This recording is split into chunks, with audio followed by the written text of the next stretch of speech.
Today we're going to talk about staff retention. Why am I so passionate about it? I've been in HR for some 25 years or so, and I've firsthand witnessed what some of the things that we're going to talk about today and how they impact on your business, how they're going to make your business more profitable, more sustainable, really. What I'm going to talk about, it's not rocket science, it's not brain surgery, it's common sense practical solutions that sometimes don't get put into place because I guess as managers, you guys have got a lot of responsibilities, managers, business owners, you're juggling a lot of hats. Chances are you've got finance, marketing, HR, you guys are doing it all.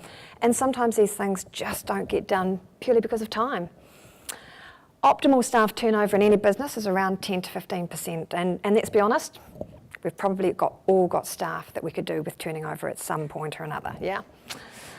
Within fast food or hospitality, as Simon just mentioned, in 2015, that was 52.7. That's massive. Simon's talked to you about the cost of staff turnover. Okay, and I know if you actually go and do the figures, that's actually quite frightening. What I want to do today is talk to you about how we can keep our great staff for a long time. So, why do staff leave? And before you all try and slide your wallets under your backside, the answer is generally not money. Okay, yay. So some of the reasons, the job's not as expected. People are not a good fit for the job, which Simon's just spoken about. They're getting too little support or feedback. There's little opportunity for growth. Your staff are feeling unappreciated. They're stressed and are overworked. So who can tell me, okay, just if anyone doesn't want to put their hand up, have a go. Who controls all of this? Can anyone tell me? Yeah? Spot on. Want to swap places with me? You come up here and I'll go down there. Absolutely right. That's who controls all of it. We've all probably heard the saying that people don't leave jobs, they leave managers. And to a certain degree, that's very, very true, which is business owners or managers, that's going to provide you with a little bit of thought around, what professional development are we doing for our managers? But that's a whole nother conversation, really. Most managers will believe that pay is the reason that people are leaving. Okay. However, the number one reason is loss of trust and confidence in senior leaders. Okay, that's the number one reason that people are leaving. So what are some tools that we can use to help us keep our great staff for as long as we possibly can? Be clear about your requirements and expectations right from the start. And Simon touched on that in writing the ad as well about, what are your expectations? Okay, as business owners or managers, you are setting the expectations. It is your responsibility. You're paying the salaries. To set the expectations is your responsibility. So how do we clarify our expectations? Okay, employment agreements. Now, I'm not going to touch on this for too long. The ramifications are huge for both the employee and the employer. And to be perfectly honest, if I had $1 for every time that a candidate had said to me, I don't have an employment agreement or job description in place, I wouldn't be here today. I'd be sunning myself in Hawaii from my villa. Okay, it's really common. Okay, now it is a legal requirement to have an employment agreement in place. Okay, and if you don't have one, don't squirm about it. Okay, we need to change it. Hospitality New Zealand do offer a range of employment agreement templates. Okay, so if you don't have one in place, pop down, see them, have a chat to them about it, all right? How does your employment agreement set the expectations? It sets out your basic requirements, okay? The hours of work, the hourly rate, who they report to, any of your company policies, okay? So that's your absolute go-to, okay? And as I said, the ramifications for a business for not having an employment agreement in place are massive, okay? Financially, they are huge. Job descriptions. Okay, now this transpires, we should actually be writing our job descriptions before we even advertise. Again, and a number of employers that I speak to, I'll say to them, hey, look, have you got a JD that you can send through to me? Okay, just so I can have a read through and they go, oh no, I haven't. I actually haven't got one in place. Okay, I'm just going to write that soon. Okay, we need to have these in place. We need to have a well thought out, robust JD in place. That's going to outline all the expectations of the role. Okay, most importantly, it sets out the duties. Okay, you need to be able to use this document right from when you're writing your ad, right through to the interview. Okay, it's not okay to kind of go, you know what, I've got this great person, I'm going to bring them on, and then write the JD. Okay, maybe things change when you write the JD. You know, I recently had a client where he's particularly organised and his business is opening in a year. He's got the JD in place right now, but it changed, you know. We chatted about the role, the JD changed, okay, the role changed. You know, it's great that he's got it in place now, because at the end of the day, if the role had changed when he was writing the JD and he'd already employed the person, probably not a great match, huh? Performance management. Now, this is a fantastic tool that's going to help both the employer and the employee. What does it do? It communicates your expectations. It develops clear line of communication. It evaluates performance, and it rewards and recognises excellent performance and gives opportunity for further training and growth. So how many, and again, there's no one's going to judge you. How many of you actually have a performance appraisal system in place in your businesses? Yeah? Awesome. Great. It's an important tool, okay? A lot of businesses don't have it in place, okay? But as I said, it's going to do all of those above points. So it's going to do points 1 to 4. Things to think about if you do have one in place, okay? Does it encourage two-way communication? How frequent is it? Do you have set months of the year that you do them? And have you communicated that to your staff? And finally, do you actually say you'll do them when you will? Okay? I'll give you an example. I just put some performance appraisals into a business in Hawke's Bay, and there's twofold. I'll talk about the other part of it shortly, but this was an existing business that had been taken over. They had for a very long time not had, KPIs. They hadn't had any form of appraisal system. The new owners came in, and I guess, the business was a bit tired. They had fabulous staff. They knew their stuff. It was slightly technical, their business, so there wasn't you just couldn't go out and bring anyone in. But their staff were a bit tired. Okay, we put performance appraisals in their business for them. The difference is phenomenal. They have these staff that are motivated. Okay, they're out there doing it, and I'll tie it into the next part of my talk shortly. Okay, but just touching on those points below. If you do have an appraisal system, it's really important to communicate it to your staff, okay? There's nothing that is more demotivating for staff if you've got an appraisal system in place and your staff are hanging on to the fact that this is going to be done in April and it's August and it still hasn't been done, okay? That's really demotivating for staff, okay? So if you've got one in place, that's fabulous stuff, okay? But we've got to do it when we say we're going to do it. The 3 R's, okay? Everyone likes to know they've done a good job, yeah? How many of you have spoken to your staff and said, yeah, good job, and seen how much their chest puffs out, okay? They love it, yeah? The recognition and non-monetary rewards should be an absolute key element of your culture. You've got to celebrate the individual, the team, and the company performance. So, what are some examples? Now, I love this word. Small word, big results, and that is thank you. Sometimes we all get a little bit busy and we forget to say it, but it has a massive, massive impact. Just saying thank you shows that as an employer, you do care. You did notice, okay? Giving some feedback, opportunities for learning and development, and I guess I've firsthand experienced this one recently that I got an opportunity, thank you Simon, to go and do some more training on psychometric profiling. Absolutely fabulous, I guess because of that, Simon's stuck with me for another 5 years now, because that has just been, I've loved that. Achievement awards, these are fantastic, I guess we've all seen, if we look at employee of the month, that kind of thing, you've got to pick and choose your scenarios with these kind of things. Obviously, if you're going to do it with two salespeople, doesn't work so well if you're yo-yoing back and forth, but if you've got a big team, works fabulously, really, really good for increasing morale and enthusiasm. Remuneration. Now, I've underlined this one, okay. It's often said to be the key reason that people leave a job, but it's more really around the loss of confidence and the feeling that your work efforts are being overlooked. Okay, and that's actually a management or a leadership issue, and it's when your employee comes to you and says, hey, can I have a pay rise? No. You can't. Okay, it's that feeling of, I guess, maybe I'm just not being appreciated. Maybe I'm being overlooked. okay? And that's something that your managers have to manage. Feeling undervalued, by an employer creates a real disconnect, okay, between the employer and the employee, and in that sense it's got very little to do with money.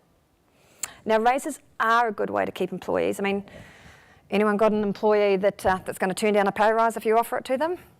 No, wouldn't we love those ones? Okay, but money's not everything. Getting a raise is not everything. Okay, obviously the more significant the raise, the more appreciated the employee does feel, okay? If you're going to offer them 20 cents, 15 cents, okay, the more it goes up, the more valued they will feel. So just some things, I guess, to think about. If you've got a small amount, okay, to award for pay increases, consider how you do it. Sometimes we all kind of go, you know what, I've got this much in the pot.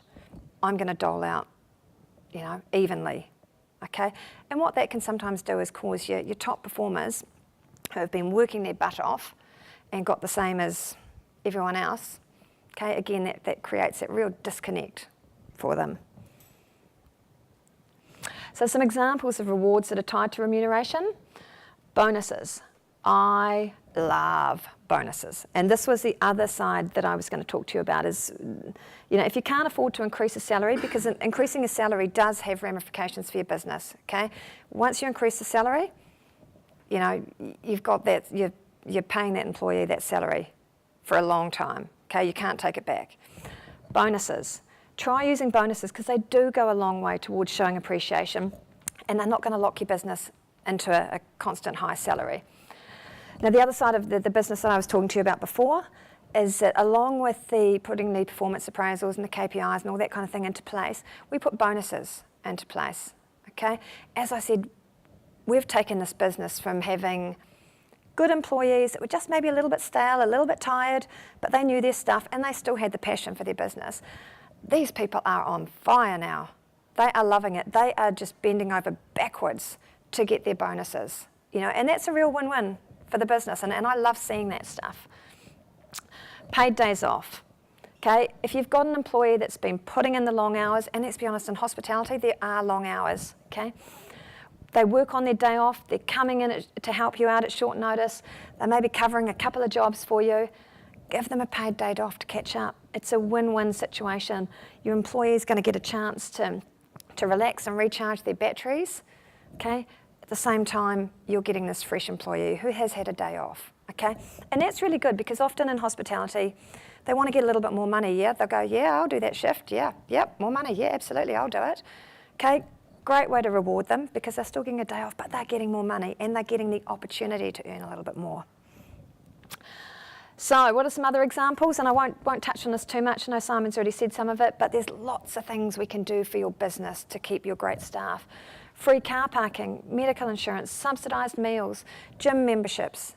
These are all things that I know are in place with some of my clients at the moment, and they love it.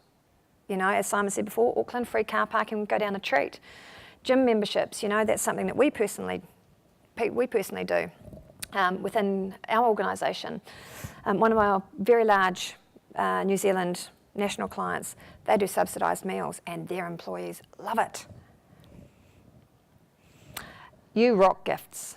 Now these are the little gifts, just like what you said before, these are fabulous. These are little gifts that show that you really appreciate your staff, all the little things that they do to help your business tick over. Movie tickets, dinner at a nice restaurant with the family, and I always think including the family is quite a nice touch, from the business, because often if you've got a staff member who's working those long hours and who's bending over backwards for you, there's someone left at home, there's kids, there's a husband or a wife that's in the background, and it's really nice to include them in that and say, hey look, thank you for your support and allowing them to come help me in my business as well. Jewellery. I only put that in there because my last business gave me a tag watch, and I'm just hoping that Simon sees that and goes, oh really? Wine. There's lots of things within your industry that you could do.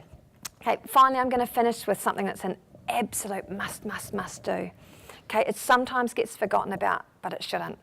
We've spoken about it already. Can anyone tell me what it is? Nearly. It's a C word. Compassion. Culture. Company culture. It's one of those things that sometimes we leave it up here, we leave it in our head. As business owners, we need to commit it to paper, communicate it, live it, breathe it. Okay, don't leave it in your head. Company culture includes an organisation's expectations, experiences, philosophy and values. It determines how you interact with the outside world. It's based on your shared attitudes as a company, beliefs, customers, written, unwritten rules that have been developed over time. So how is company culture shown? The way in which the organisation conducts its business, treats its employees, customers and the wider community. The extent to which freedom is allowed in decision making, developing new ideas and personal expression. How information flows through its hierarchy.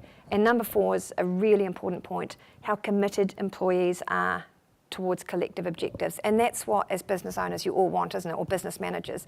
You want your employees all going in the one direction, okay, your direction, same direction to take that business right up to the next level.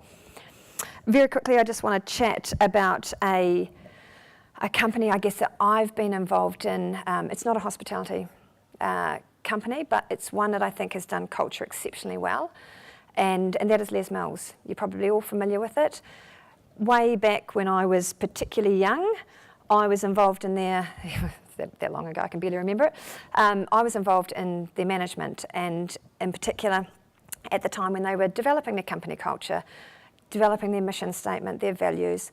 And I'm going to be honest and say at the time I was probably not too dissimilar to a lot of you, trying to juggle finance, marketing, HR, bit of everything. And I kind of went, really? Do I have to go to this 2-day workshop on company culture? I tried to get out of it. I went to one day and went, right, that's it. You know, I'm off to do the real stuff. And got sat back down in my seat by Philip Mills, who said, absolutely not, this is important stuff. You are staying here for it. So I kind of went, okay, sat down. I guess that was a big lesson for me. It was massive. You know, we're all aware of Les Mills. I'm lucky enough to still be involved with them, assessing all their instructors around New Zealand. So I've watched their company culture evolve. It's changed so many times, I guess, or it's not changed, it's evolved a lot from when I sat in that room with them. But Les Mills has an amazing company culture where globally, you know, they've done a spectacular job of it, and I think they're a shining example of what company culture can do for your business. So, how do you think employees feel if everything that we've talked about is in place? Can anyone throw some words at me? How are they going to feel? Appreciated. Yep, absolutely. They feel valued and they feel good about themselves. Perfect, yeah, absolutely. And those things are really important, yeah? That's how you want your employees to feel. That's right, you hit the nail on the head. Valued. Are they likely to leave an organisation where they feel challenged, valued, important and rewarded? Possibly. You know, there's no guarantees that someone's not going to leave, but hopefully that's only through natural attrition. You know, the situation where I've got to move out of town because, you know, that kind of scenario. Final 2 things that I want you to think about. 2 words, commitment and consistency. I want you to commit to doing this stuff. Why? Because it works. Okay, I can hand on heart say, if you go away and try this stuff, it works.